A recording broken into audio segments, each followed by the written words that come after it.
Barring no other notices, we'll move on to oral questions put by members to ministers. Time is now 12:16, and we'll conclude question period at 1:16 a.m. The Honourable Leader of the Official Opposition. Thank you, Mr. Speaker. My question is to the Premier. Mr. Speaker, we now know that as of this moment, 293 surgeries have been cancelled at Capital Health. The strike hasn't even started yet, although we are hours away, and that is how much patient care has already been compromised, proving the point that even the threat of a strike affects patients' care. That, Mr. Speaker, is why you don't wait to act. And I will ask the Premier, will he now admit to those 293 families that patient care has, in fact, been compromised already under his watch? The Honourable Premier. Thank you, Mr. Speaker. Mr. Speaker, the Leader of the Opposition makes the very case for why this bill should be passed, Mr. Speaker, and I would encourage both opposition parties to pass the bill.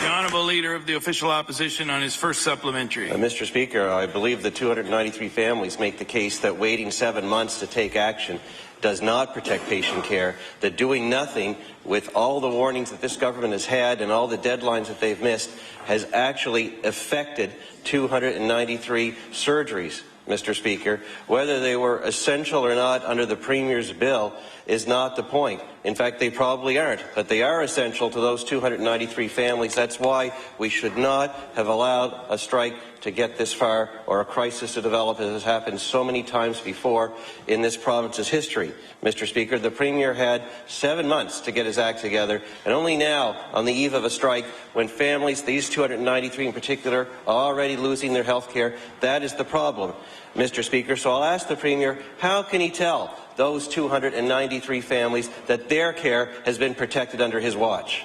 The Honourable Premier. Thank you, Mr. Speaker. What I can tell those 293 families, finally, Mr. Speaker, our government is standing up to ensure that essential health care services will be in place in the way. Mr. I'll also tell workers in this province that, unlike the Leader of the Conservative Party, this party believes in collective bargaining and the right to strike, and will do so. The Honourable Leader of the Official Opposition on his final supplementary. Mr. Speaker, the one thing that we are consistent on this side of the House is that patients have to come first, that they have to be protected before a strike so that there isn't a strike and for all time. The Premier has failed in these 293 cases. His bill won't solve their problem in the future. It may not be essential to the union or to the government, but their surgeries are essential to them, and that's why there shouldn't be a strike, and that's why the government should have acted months ago, as the Premier once said, Mr. Speaker, that we should not be legislating on the eve of a crisis. He's gone back on what he said and done just that, and 293 families are now paying the price, Mr. Speaker. So I'll ask the Premier, on behalf of those families, why did he wait until another crisis developed and 293 surgeries are cancelled to finally act?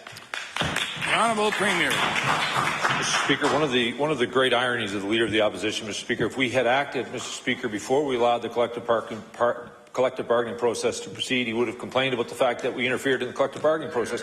Mr. Speaker, which I think if you check Hansard, he already complained about that, Mr. Speaker. Fact of the matter is, Mr. Speaker, on Monday there was a 48-hour strike notice put in place. Our government responded, Mr. Speaker, not only to deal with the issue of labour disruption in the healthcare system today, but, Mr. Speaker, for all time, we put in place a bill that will affect and put out essential service legislation that will ensure health care is there for Nova Scotians, at the same time respecting the right, Mr. Speaker, of health care workers to strike. The Honourable Leader of the New Democratic Party. Thank you, Mr. Speaker. Mr. Speaker, my question through you is to the Premier. Last evening, Mr. Speaker, I sent the Premier a letter requesting that his Minister of Labour appoint an industrial inquiry commission. The commission would examine the dispute between the Capital District Health Authority and the Nova Scotia Government and General Employees Union regarding nursing staffing levels and patient safety. And I will table a copy of the letter, Mr. Speaker. As part of the request, the NDP are asking all sides to immediately accept a 90-day cooling-off period, during which time the government would suspend passage of Bill 37, and the Nova Scotia Government General Workers Union and the Capital District Health Authority would agree to no strike or no lockout. But the Premier has declined the offer, Mr. Speaker. Instead of agreeing to a solution that would protect both the collective bargaining process and patient safety, the Premier has put both in danger. So, Mr. Speaker, my question for the Premier is this. Why did he refuse to advise his Labour Minister to appoint an industrial inquiry commission into patient safety and nurse staffing levels in the capital DHA? The Honourable Premier. Thank you, Mr. Speaker. Mr. Speaker, I would encourage the member opposite to pass Bill 37, Mr. Speaker, which protects essential service legislation as well as the right to bargain, Mr. Speaker. And furthermore, Mr. Speaker, I want to inform the member opposite that the Minister of Health is already dealing with health authorities across this province to deal with the critical issue of staffing, not only in the Capital District but across the province, something that government failed to do for 4 years. Honourable Leader of the New Democratic Party on her first supplementary. Thank you, Mr. Speaker. Mr. Speaker, a three-person commission would be chaired by a neutral labour relations expert, along with a representative of the employer and of the union. Research and expert opinion during a cooling-off period would bring light into an issue currently where there's not a great deal of light, Mr. Speaker. Will the Premier reconsider and agree to an industrial inquiry commission on patient safety and staffing levels? And if not, perhaps the Premier can offer a more constructive solution than that of stripping healthcare workers of a fair collective bargaining process. The Honourable Premier. Thank you, Mr. Speaker. Mr. Speaker, Bill 37 has struck a balance, Mr. Speaker, to ensuring that essential healthcare services will be available to Nova Scotians. They'll know well in advance, Mr. Speaker, of any labour issues that may come up in the healthcare sector, Mr. Speaker. At the same time, it protects the right to strike for healthcare workers, Mr. Speaker. It wasn't all that long ago, Mr. Speaker, when every major union leader in this province marched across into the Red Room, Mr. Speaker, and supported a bill by that government, by the NDP party, to strip the right to strike from paramedics, Mr. Speaker, to strip the right to strike for paramedics, Mr. Speaker. We've struck a balance, Mr. Speaker, which is ensuring, Mr. Speaker, that health essential services be in place, Mr. Speaker, and ensuring that healthcare workers are protected to use the right to strike, Mr. Speaker. Honourable Leader of the New Democratic Party on her final supplementary. Well, it's very sad, Mr. Speaker, that the Premier is not interested in a common-sense solution that would bring some sanity to a situation that is now spinning toward a situation that none of us want, Mr. Speaker. A 90-day cooling-off period before a legal strike would also allow the Liberal cabinet members and the members of the Liberal government more generally to hear from healthcare workers about the adverse effects of essential services legislation, if they haven't already heard about this. So, Mr. Speaker, will the Premier again reconsider and allow his MLAs more time to study the negative effects this type of legislation will have on labour peace in this province because of the negative effects this type of legislation has had in other provinces? And if not, why not? The Honourable Premier. Mr. Speaker, I want to tell you that every province other than Nova Scotia has a form of essential service, Mr. Speaker, in their individual provinces. If the Leader of the Democratic Party... Order, please. The Honourable Premier has the floor. Speaker, if the Leader of the Democratic Party really wants to do something for patients in this province, I would encourage her to stop filibustering this bill and pass it tonight.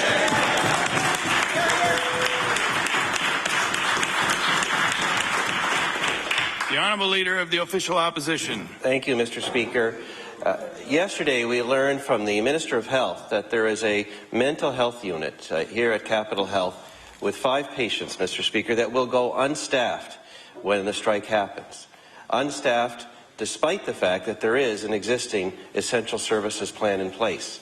Mr. Speaker, these are vulnerable Nova Scotians in need of constant help that will be left alone when the strike starts, Mr. Speaker, even with essential services plans in place already. But I ask the Premier, how can he say to those 5 Nova Scotians that their health care is protected?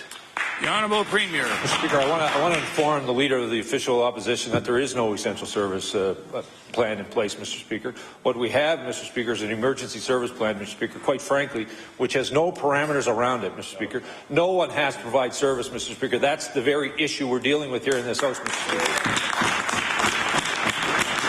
Leader of the Official Opposition on his first supplementary. Well, Mr. Speaker, the Premier should read his own bill, because that's exactly the kind of plan that his bill will require. And yet it today leaves these 5 mental health patients at risk of being without care. Mr. Speaker, it's why you don't wait until there's a crisis to act, Mr. Speaker. There was a time in opposition where the Premier said that this is the worst time to be making up bills as you go along, because it should be done when there's Labour peace. And he had 7 months to do that, and he didn't act. And now they bring in a bill, risking that it won't be passed and leaving in time to protect people like these 5 individuals, these 5 Nova Scotians that are in need of mental health services, Mr. Speaker. So I'll ask the Premier, why did he wait and put their health care at risk? The Honourable Premier. Speaker, I believe the Leader of the Democratic Party just said to this House that our bill, the Leader of the Conservative Party, Mr. Speaker, just said that our bill would solve that problem. It's the very reason why we encourage the opposition party to pass it down. The Honourable Leader of the Official Opposition on his final supplementary. Mr. Speaker, I actually said their bill would not solve that problem. That is, in fact, the point. And now, Mr. Speaker, we are hours away. We are hours away, Mr. Speaker. That's right. It's actually not funny, Mr. Speaker, that a couple of hours from now, real Nova Scotians at mental health units waiting for surgery, they're going to go without health care, Mr. Speaker, because once again, like so many times in the history of this province, a government waited until there was a crisis to actually act, Mr. Speaker, and that is wrong. The Premier once agreed with that statement and said it's the worst time to be bringing in a bill, that it would be much better to put in place a plan for all time when there's Labour peace, when neither nurses or any other healthcare worker would feel that they are targeted. But instead, Mr. Speaker, it's the same old way, that they wait till there's a crisis and then they bring in a bill. In fact, Mr. Speaker, by doing all we can, including giving up our own day-to-day to the government to try and move this bill through, I actually think we're trying to clean up a crisis that the government itself contributed to by doing nothing until it was too late, Mr. Speaker. But here we are. And now we have people in hospital beds, in Capital Health, being sent to their home district, being sent home, being released from the hospital because no one is going to be there to care for them. So I'll ask the Premier this question, Mr. Speaker. How is sending people out of the hospital and back home protecting their care?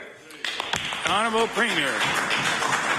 Speaker, the last time the Conservative Party was in power, Mr. Speaker, they did nothing, quite frankly, to protect the essential services to people of this province. Mr. Speaker, for the last 4 years, Nova Scotians have felt neglected by the NDP, Mr. Speaker. We have a bill in front of this House which will protect essential services, Mr. Speaker, and allow healthcare workers to keep the right to strike. The Honourable Member for Sydney River, Myra Lewisburg. Thank you very much, Mr. Speaker. Mr. Speaker, my question through you will be to the Minister of Health. Mr. Speaker, all members of this House appreciate the great sacrifices that have been made by our veterans, sacrifices that allow us the many freedoms that we enjoy today. Those brave men and women gave all so that we could have 100% freedom, not 75% freedom, not 50% freedom. So my question to the Minister is he satisfied that starting in 6 hours, veteran services will not be staffed at 100%? How can he justify that our veterans will not be receiving 100% of the services that they need and richly deserve? The Honourable Minister of Health. Thank you very much, Mr. Speaker, and to the member opposite. This was a question asked earlier in the week in terms of what emergency services would actually be covered in the event of a wildcat strike or a legal strike, which can start tomorrow at 7 a.m. And we were told that we were informed that veterans and their needs, in fact, would be looked after. The honourable member for Sydney River, Myra Lewisburg, on his first supplementary. Thank you very much, Mr. Speaker. Mr. Speaker, most Nova Scotians will be saddened and shocked to learn that veterans will suffer during the impending nurses' strike. The information that we have is that the services will not be 100% staffed. In February, the MLA for Fairview Clayton Park, who was critical of other party support for our veterans, said, and I quote, "Doing nothing is not an option." And Mr. Speaker, I will table that quote. So, Mr. Speaker, my question for the Minister is, will the Minister detail for the host the actions that members of his Liberal caucus have taken to ensure that our veterans get 100% of the health services that they deserve? Have they followed their own advice that doing nothing is not an option? The Honourable Minister of Health. Thank you very much, Mr. Speaker, and to the member opposite. It is our understanding that there will be provision to look after the needs of our veterans at Camp Hill, in fact, who could be impacted. And we've been assured, in fact, that the necessary contingencies are in place. And if that is not the case, due to call-ins or people who don't show up for work, then that is certainly contrary to what we have been informed of at this stage. The honourable member for Sydney River, Myra Lewisburg, on his final supplementary. Thank you very much, Mr. Speaker. Mr. Speaker, I consider all the freedoms we enjoy, and I am 100% grateful for every one of them. Mr. Speaker, I know that all Nova Scotians feel the same way. Will the Minister please tell the House what contingencies have been made available to our veterans once this strike begins? The Honourable Minister of Health. Well, thank you very much, Mr. Speaker, and the member opposite is actually, is in fact raising a very, very good point here in the legislature that we know that this would be one of the requirements that under essential service legislation there would not be any concern or worry that our veterans wouldn't get the full services that they require, and that is our understanding that tomorrow, when there is a legal strike, that our veterans are looked after, and I can let the member opposite know that will be one of my calls tomorrow to make sure that our veterans indeed are being looked after at Camp Hill. And you know, as we linger into the wee hours of the morning here, I'd be willing also to join the member opposite and head to Ottawa and get some real concern for our veterans.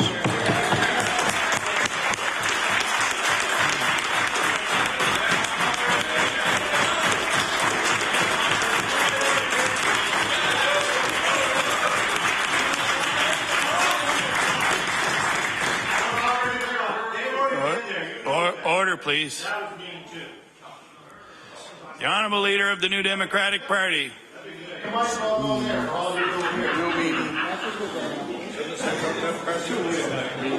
It's okay. Thank you, Mr. Speaker. Mr. Speaker, my question through you is to the Premier. Mr. Speaker, on the eve of potential strike in 33 hospitals across the province, back in 2010, the Chronicle Herald published an article, which I'll table, Mr. Speaker, in which It says that none of the party leaders at the time thought that laws restricting strikes in the healthcare sector were necessary. And let me read what the article says was said by the Premier. Liberal leader Stephen McNeil said Nova Scotia effectively has... Please make your reference to the Premier as the Premier. The Honourable Leader of the New Democratic Party. Thank you, Mr. Speaker. I do know this. The member for Annapolis in the article is quoted as having said that Nova Scotia effectively has essential services legislation already because collective agreements require emergency services staffing plans. So, Mr. Speaker, my question for the Premier is this. Why is he suddenly determined to impose on nurses legislation he said just a few short years ago was not needed? The Honourable Premier. Thank you, Mr. Speaker. As the leader of the New Democratic Party would know, in the last 7 months, we've had potential labour disruptions in the healthcare system, Mr. Speaker. Unfortunately, the provision that you're referring to, Mr. Speaker, has not always been implemented. And she would know full well, Mr. Speaker, that when negotiations between an employer and the union begin to break down, they do not end up always agreeing on what is an emergency service. She would know that so well, Mr. Speaker. She took away the right to strike from paramedics because she wasn't sure they were going to provide emergency service, Mr. Speaker. The very fact, Mr. Speaker, she's making the very case on why this should be put in legislation to ensure we never face this again. Leader of the New Democratic Party on her first supplementary. It ceases to amaze me, Mr. Speaker, how the member for Annapolis can take a set of facts and twist them so that they are completely unrelated to what really happened. But nevertheless, Mr. Speaker, Nova Scotians will find this out soon enough, Mr. Speaker. Mr. Speaker, in 2007, in this House, the current Premier set of the Conservative Essential Services legislation, and I quote, "I believe government wants to hold this over the heads of nurses who are in negotiations right now. Is that the kind of Nova Scotia we want?" he asked. "Is that the new Nova Scotia?" he asked. So, Mr. Speaker, my question for the Premier is this. Is the new Nova Scotia one where the government can hold essential services over the heads of nurses? The Honourable Premier. Mr. Speaker, the new Nova Scotia, Mr. Speaker, that Nova Scotians voted for on October 8th was a government, Mr. Speaker, that respected the right to strike from all Nova Scotians, Mr. Speaker, unlike the New Democratic Party, Mr. Speaker, that stripped that right from paramedics, Mr. Speaker. But let me be clear, Mr. Speaker, this is putting in place essential service legislation that would ensure, Mr. Speaker, that we protect services for patients. The New Democratic Party has a decision to make. They're either going to support patients or they're going to support their union bosses. The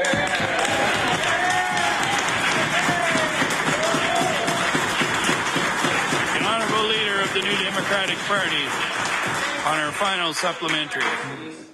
Thank you, Mr. Speaker. Mr. Speaker, the Premier had even more to say about essential services legislation in 2007. Once again in this House, he said, and I quote, "It's been proven from one end of this country to the other, this legislation will not work." Those are his words, Mr. Speaker, not mine. So my question for the Premier is this. Why does he now want to impose bad legislation on thousands of Nova Scotians he himself has said will not work? The Honourable Premier. Thank you, Mr. Speaker. Mr. Speaker, I know the honourable member's been here longer than I have, but she seems to be forgetting a key fact to that piece of legislation she's referring to. It actually stripped the right to strike away from healthcare workers. I would encourage her to look at the bill that's in front of this House today, which actually puts in place an essential service plan to provide healthcare services to Nova Scotians well in advance of a strike, and it also protects, Mr. Speaker, healthcare workers' right to strike. That party is going to have to determine whether or not they're going to support the patients or their union bosses.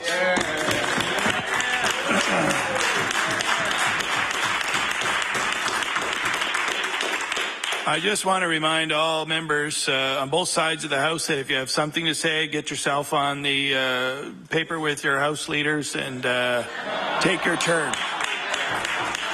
The honourable member for Argyle-Barrington. Thank you very much, Mr. Speaker. I assure you I'm on my list. My question through you is to the Minister of Justice. Capital Health is warning that there is no emergency staffing level agreement. Done, Frankie? Yeah, done. All right. You're not on my list. All right. Mr. Speaker, thank you. Capital Health is warning that there are no emergency staffing level agreement and that the current staffing plans create an unsafe environment for patients and staff. And I'll table that document. There are approximately 11 nurses at the East Coast Forensic Hospital and during normal staffing levels. And there's another one, if you want to table that one as well. So my question, can the Minister of Justice update the House on what the staff levels could look like later today in the event of a strike? The Honourable Minister of Justice. Thank you very much, Mr. Speaker, and to the member opposite. I have been in contact with the East Coast Forensic Hospital, and I've been informed from the leader of the Forensic Services and Offender Health. He's confirmed that we have an upgrade in staffing of 1 extra RN at night, and security will not be affected by the strike. Thank you. The honourable member for Argyle-Barrington. Thank you very much. According to the staffing level document on April 2nd, 2014, the staffing level for Rehab A could drop to 1. So I guess what you're saying here is maybe 1 plus 1. I know you'll probably have an opportunity next to update that. According to the same staffing level document, staffing level for Rehab B could also drop to 1. In these 2 rehabilitation units, there are 30 beds each, Mr. Speaker. So that would mean 2 or 3 nurses for the 30-bed unit. So my question to the Minister of Justice, do you accept that these 2 rehabilitation units with patients referred there by the courts will maintain adequate oversight with only 1 or 2 nurses on that site? The Honourable Minister of Justice. Thank you very much, Mr. Speaker. Very important question. Again, I will repeat that the leader of the Forensic Services and Offender Health has assured us that security will not be affected by the strike. And in terms of the exact numbers, I will have to either get those to you or request that you refer the question to my colleague, the Minister of Health and Fitness. Thank you. The Honourable member for Argyle-Barrington on his final supplementary. Well, how about this, Mr. Speaker, that I think maybe they could talk to each other closer. The honourable member for Argyle-Barrington on his final supplementary. Thank you very much, Mr. Speaker, and I do hope that she has the opportunity to update herself with the minister that's just sitting a few seats down from her. The East Coast Forensic Hospital also has a 24-bed mentally ill offender unit where court-ordered assessments are performed and treatment is provided to offenders diagnosed with mental illness.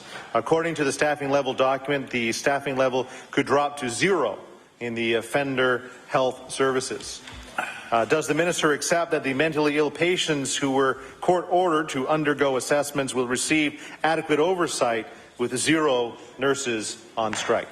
The Honourable Minister of Justice.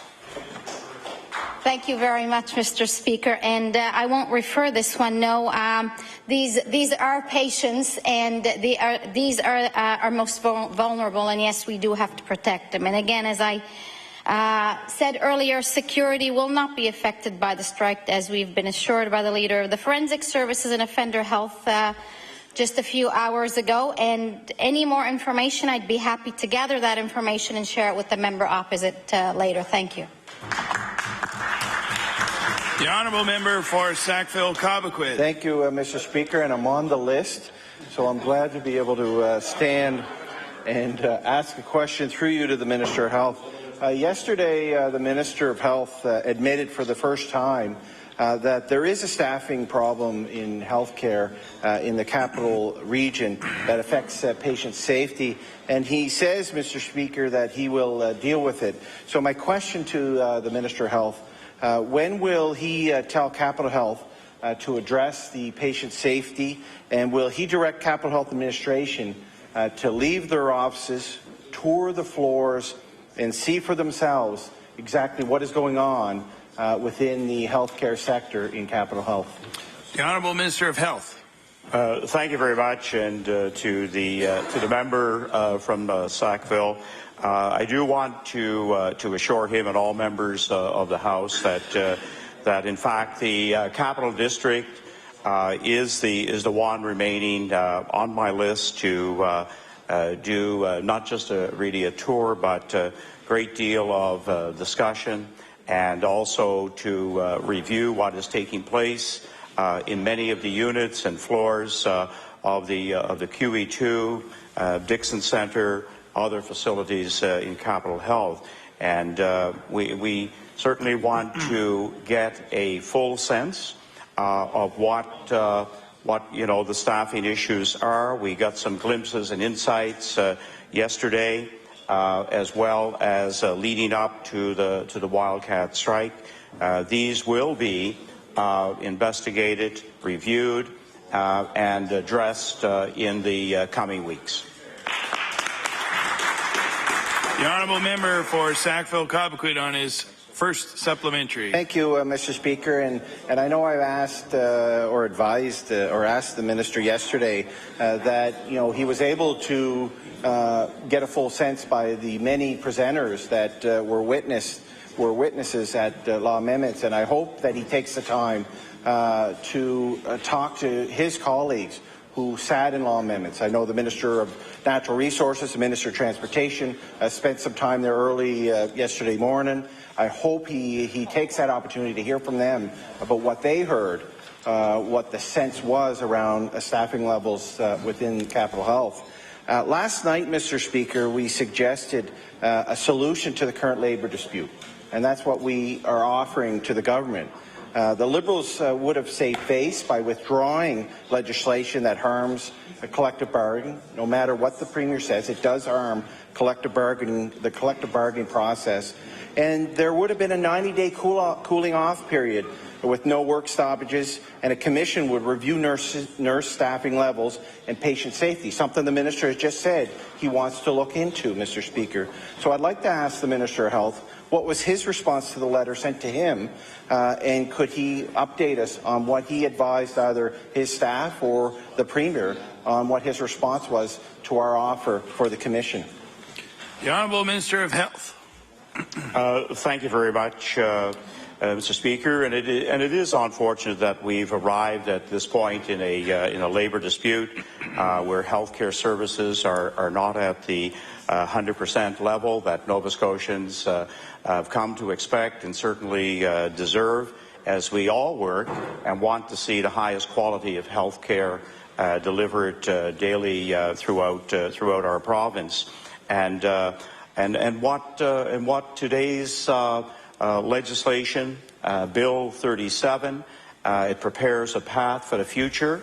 I'm sure there will be other occasions when there will be labour disputes and negotiations will be challenging. But from this point forward, Nova Scotians will know exactly what services will be in place. The Honourable Member for Sackville-Cobequid on his final supplementary. Thank you, Mr. Speaker. And I can tell you and through you to the Minister of Health, the path forward is not going to be that good for the government. And during any collective bargaining, and I don't know what kind of experience the Minister of Health has had with it, no matter what decision you make, you can't back yourself into a corner. You have to be able to look at where you can go out. So what we've done is offered a way for this government to have a cooling off period, Mr. Speaker. We know the tensions are high on all sides, and it would have been a way for them to find out if this is a direction that the government truly wants to go. Is this the path forward for them over the next 4 years? The Minister of Labour could immediately appoint an Industrial Inquiry Commission under Section 73 of the Trade Union Act, Mr. Speaker. So I ask again to the Minister of Health, will the Minister of Health urge his colleagues to do so, to save both workers' rights and, most importantly, Mr. Speaker, address patient safety? The Honourable Minister of Health. Thank you very much, Mr. Speaker, and I may not have all the nuances of the collective bargaining. I have been a union rep and have the greatest respect for the negotiating process. There are times when we do reach an impasse, and when that happens in health, we should not jeopardize not knowing what tomorrow will bring. And one of the requests that's in the letter is to drop Bill 37, and that would not be being a responsible government to the citizens of this province.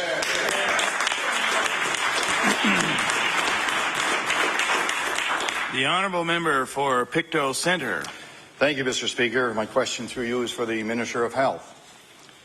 Yesterday, the Minister said that there would be patients sent out of Capital Health for service. In the New Glasgow News, Dr. Nicole Boutler, Vice President of Medical Affairs for the Pictou County Health Authority, said the Pictou County Health Authority plans to retrieve as many of its patients as possible from Capital Health to lessen the burden on the staff and services in the Halifax area. And I'll table that, Mr. Speaker. Dr. Boutler said we are going to have to make do with what we have, she said, which is going to back us up in the emergency department. Mr. Speaker, I've had the opportunity to visit the emergency department perhaps about 20 times over the last 2.5 weeks, and they can do without this strain.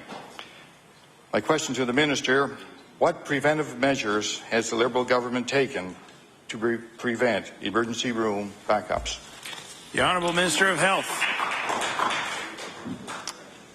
Thank you very much, Mr. Speaker, and the member from Pictou. We know that as we get into tomorrow, based on what we have seen in the last couple of days, that in fact many of our hospitals across the province will be challenged. However, they have all agreed to be supportive, to make sure that they cooperate with Capital Health and get as many patients looked after as they can with their resources. And having met Dr. Boutler and many of her clinicians at Aberdeen, I know that they will certainly be doing all they can to support patients first. The honourable member for Pictou Centre on his first supplementary. Thank you, Mr. Speaker. The Capital Health Authority plays a major role in the health care of the whole province, and some procedures are only done in Halifax. The trickle-down effect can already be seen. In order to free up as many beds and staff as possible, the Pictou County Health Authority has cancelled all inpatient elective surgery, 11 to date. During the strike and botched labour negotiations, the one clear loser is the patient. Will the Minister accept responsibility for the province-wide chaos he and his government has created? The Honourable Minister of Health. Thank you, Mr. Speaker, and to the member opposite. It is unfortunate that we have arrived at this impasse, and the possibility of a legal strike action will take us into tomorrow.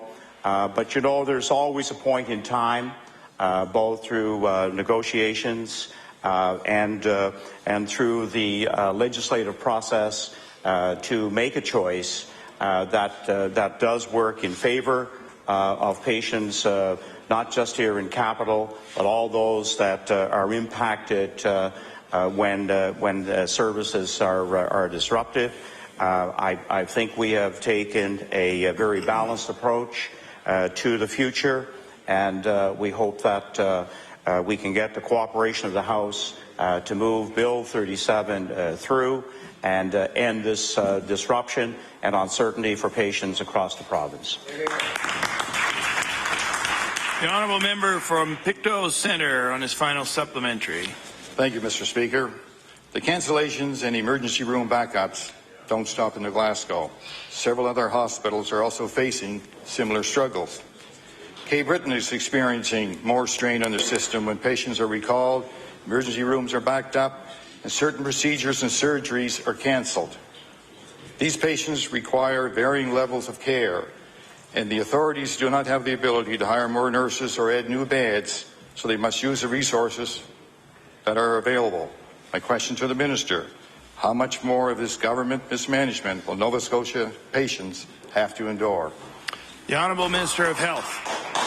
Thank you very much, Mr. Speaker, and to the member from Pictou Centre and all members of the House. Yesterday was a very, very challenging day here in the province, and not just with the wildcat strike and the interruption of services. We had Cape Breton Regional go on emergency power.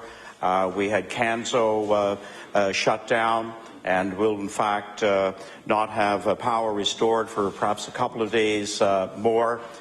We had an MRI machine in Cape Breton go out of service, but I can assure the member opposite, all of us here and the people of Nova Scotia, that was one of the days yesterday when I saw the strength of the Department of Health and Wellness and the duty officers man the emergency centre and carry things on almost as normal as any day in our province. The Honourable Member for Sydney Whitney Pier. Thank you, Mr. Speaker. Mr. Speaker, my question to you is to the Minister of Immigration. And law amendments we heard from Jessica Lemaisure. When she left her nursing job in Ontario to come to Nova Scotia, she told her partner she couldn't work in a province that didn't respect her job. When she left Ontario, she told her parents that she couldn't imagine things getting worse. Well, Mr. Speaker, things have gotten worse, a whole lot worse for our healthcare workers in this province. My question to the Minister of Immigration, how would the outward migration of nurses to other provinces affect Nova Scotia's immigration strategy? The Honourable Minister of Immigration. Much, Mr. Speaker, and to the member from Sydney Whitney Pier. As he knows, I love Sydney, and there are many immigrants who live in Sydney Whitney Pier. This particular legislation, as the member has heard us talking about it for the last few days, is throughout Canada, and we are the only province in Nova Scotia that does not have it. Thank you. The Honourable Member for Sydney Whitney Pier on his first supplementary. When Jessica testified before law amendment, she told the committee younger nurses she's spoken to will now consider finding work in other provinces due to both working conditions and the Liberal Essential Service legislation. So my second question is to the Minister, is if the Minister of Immigration looking at nurses at skilled worker targets in the immigration strategy? The Honourable Minister of Immigration. Thank you very much, Mr. Speaker, and thank you to the member opposite. I, in fact, was present when the individual spoke yesterday, and I also heard her say that she was in various other provinces as well. And we have many nurses in this province, and I'm very confident in the levels that we do have. And immigration is one that we wish to attract, well, through labor and advanced education. Our priority is to bring all our youth back that have left Nova Scotia, whether it's nurses or everyone else. And through immigration, we do intend to concentrate on the skilled workers. Yes, thank you very much. The Honourable Member for Sydney Whitney Pier on his final supplementary. Thank you, Mr. Speaker. At law amendments, we heard from many healthcare professionals who wanted to know why the Liberal government seems to want to drive them into quitting their profession or taking their training and expertise elsewhere. And members from both my caucuses and the Progressive Conservatives caucus asked many questions to try to gain a full appreciation for what the nurses have been going through. So my question to the Minister of Immigration, given the importance of immigration to Nova Scotia, why did the Minister not ask one single question at law amendments to nurses thinking of immigrating to other provinces? The Honourable Minister of Immigration.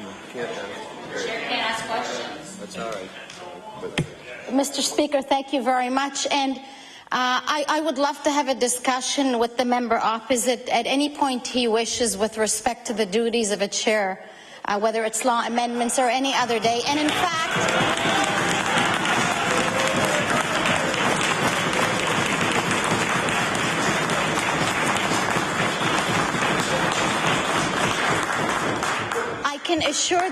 I can assure the member opposite and everyone in the legislature that I've been chairing meetings for about 3 decades and very much understand what it takes. And I also do recall at the law amendments that I was able to attend. Yes, thank you very much. And did in fact ask. I'd just like to remind the Minister to direct her comments through the chair and not across the floor. The Honourable Minister of Immigration. Thank you very much, Mr. Speaker. My apologies to that. I couldn't help but look at the member opposite there.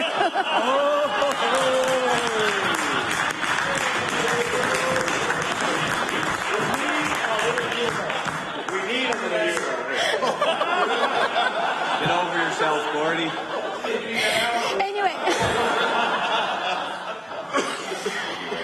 I think my point's been made. Thank you very much.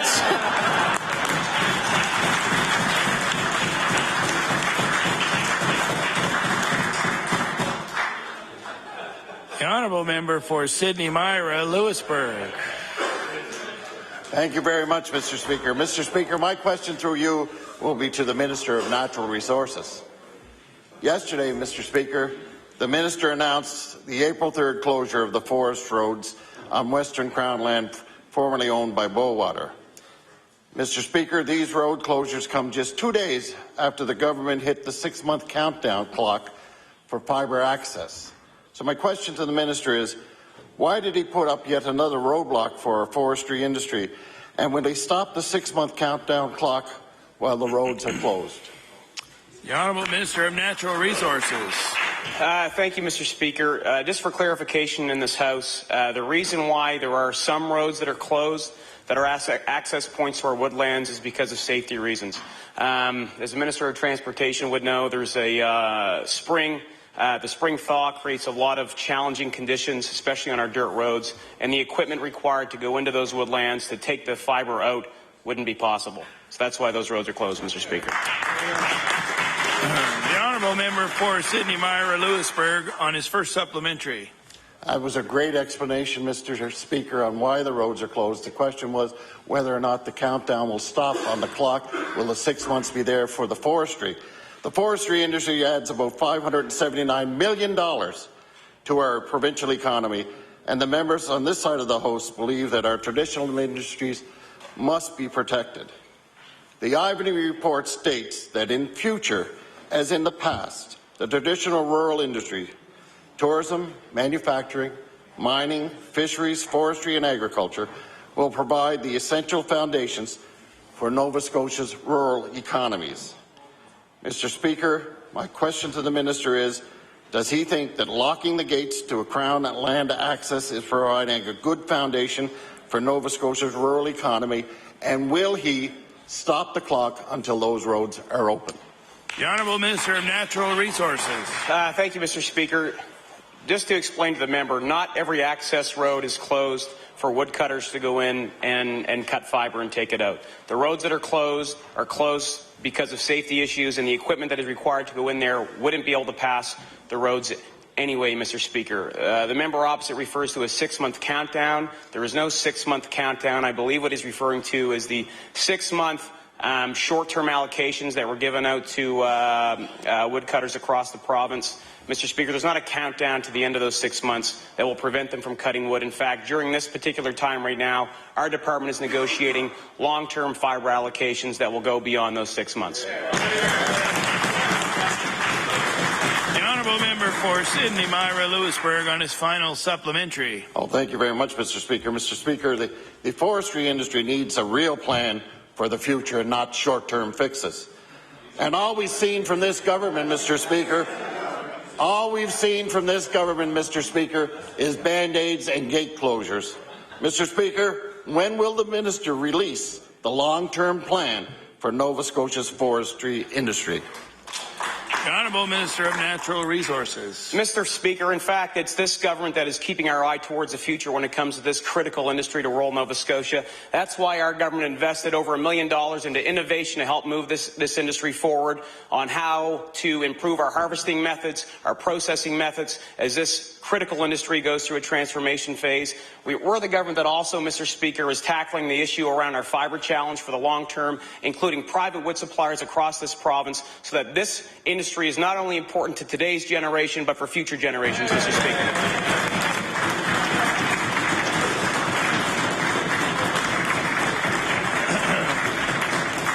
The Honourable Member for Colchester, Musquodoboit Valley. Thank you, Mr. Speaker. My question is for the Minister of Transportation.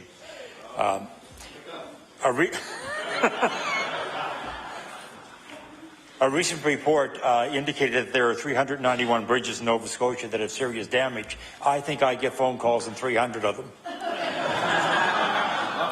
The province's chief highway engineer says the condition of some of the bridges have really reached a critical point, and the suggestion is that some of the smaller bridges might have to be closed. Is there a list for bridges that might need to be closed in the near future? The Honourable Minister of Transportation and Infrastructure Renewal. Thank you, Mr. Speaker, and I thank the member for the question. That report that was produced a few weeks ago, I think, was a very important one for Nova Scotians to get a sense of what the infrastructure deficit looks like for the government and obviously for the people of Nova Scotia. We've got over 4,300 bridges, Mr. Speaker, and as the member suggested, there is a level of critical concern for about 300 of those. Mr. Speaker, I want to assure the House, and again, the importance of the question is this.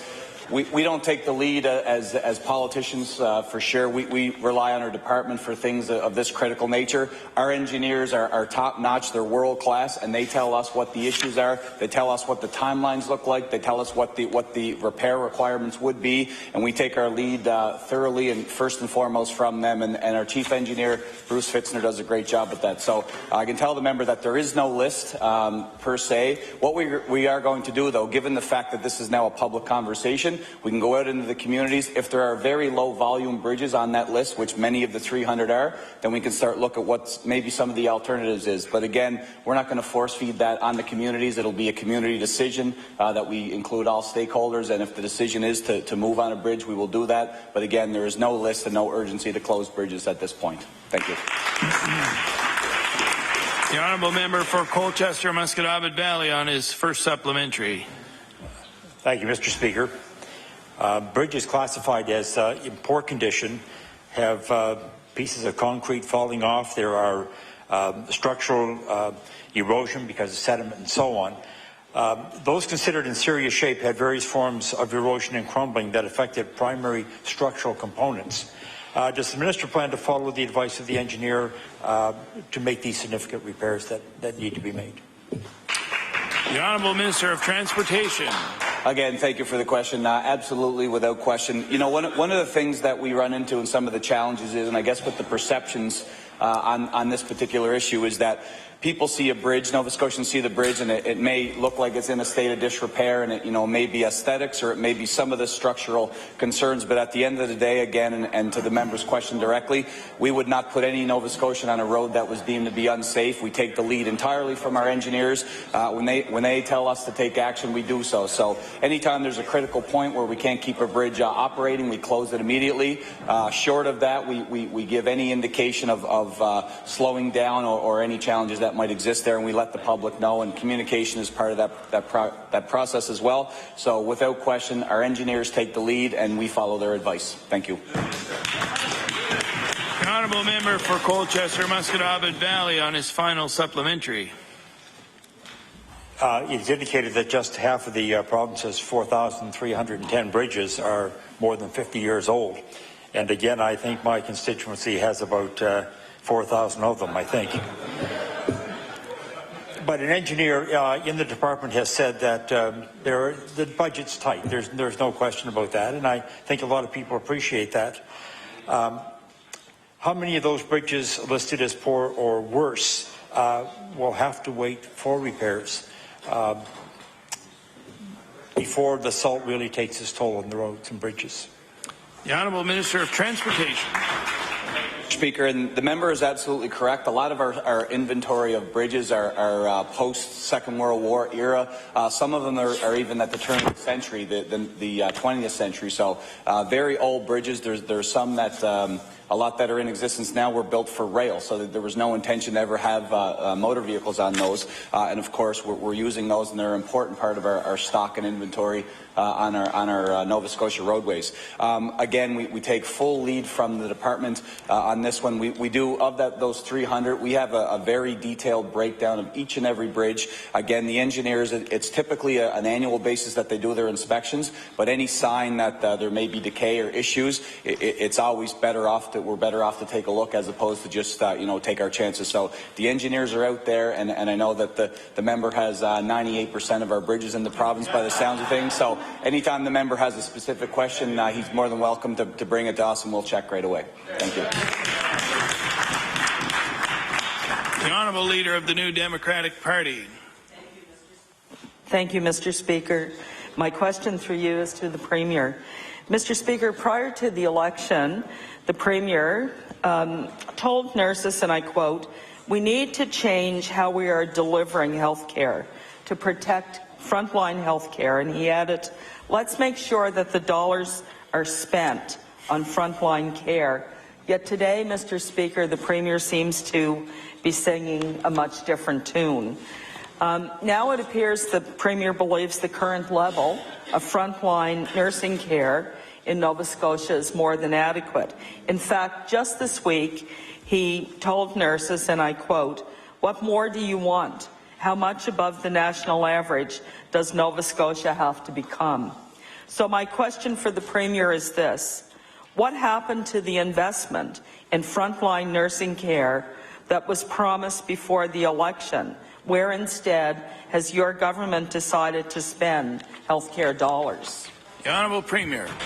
Thank you, Mr. Speaker. Mr. Speaker, I think when tomorrow's budget is introduced, the member opposite will recognize that we have a major investment in health care, Mr. Speaker. She would also recognize, Mr. Speaker, that when we were going to this campaign, we ensured Nova Scotians that we would put patients first, Mr. Speaker. It's why the Minister of Health is going around this province to take from an administrative-focused health care system to one that is focused on patients, Mr. Speaker. And it's the very reason, Mr. Speaker, why we've introduced Bill 37, so that we can put a focus back on patients to ensure, Mr. Speaker, that essential services is in place. At the same time, Mr. Speaker, we're protecting the right to strike for health care workers. Mr. Speaker, I want to add, Mr. Speaker, unlike the New Democratic Party, we have not stripped the right to strike away from health care workers. The Honourable Leader of the New Democratic Party on her first supplementary. Thank you, Mr. Speaker. Mr. Speaker, one of the few election promises the Liberals intend to keep is to amalgamate the district health authorities into a single super health board. And while the Premier and his Minister of Health are out trumpeting the benefits of this unproven plan, they're neglecting to tell Nova Scotians just how much that will cost. Mr. Speaker, in Alberta, the amalgamation of health authorities cost $100 million, and $46 million of that alone went for severance packages and pension payouts to the executives who lost their jobs.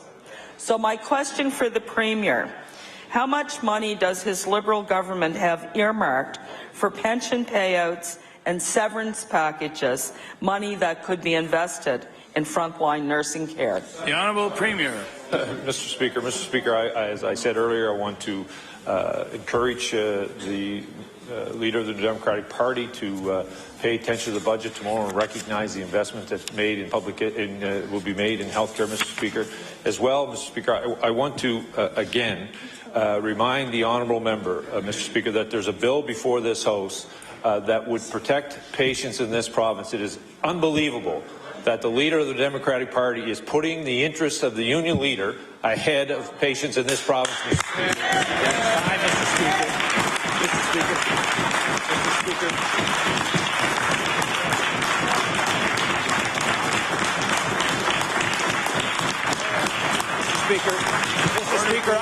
Mr. Speaker. Mr. Speaker, I guess you get the word after the last one, Mr. Speaker. Order, please. That concludes the allotted time for oral questions to ministers. Point of order, the honourable member for Sydney River, Myra Lewisburg. Thank you very much, Mr. Speaker. Mr. Speaker, during question period, in a response by the Minister of Health regarding our concerns about the veterans of this province, the Minister made reference that he would be glad to go to Ottawa to bring forward the interests and the concerns of the veterans of this province. For the record, Mr. Speaker, my colleague from Northside Westmount and myself have already been to Ottawa, but I would be glad to go with them to show him where the Minister's office is so that he can really do something well, because doing nothing is not an option. Thank you. Point taken. We'll move on to orders of the day. The Honourable Government House Leader. Mr. Speaker, just before that, on the point of order from the member from Sydney, Myra. Order.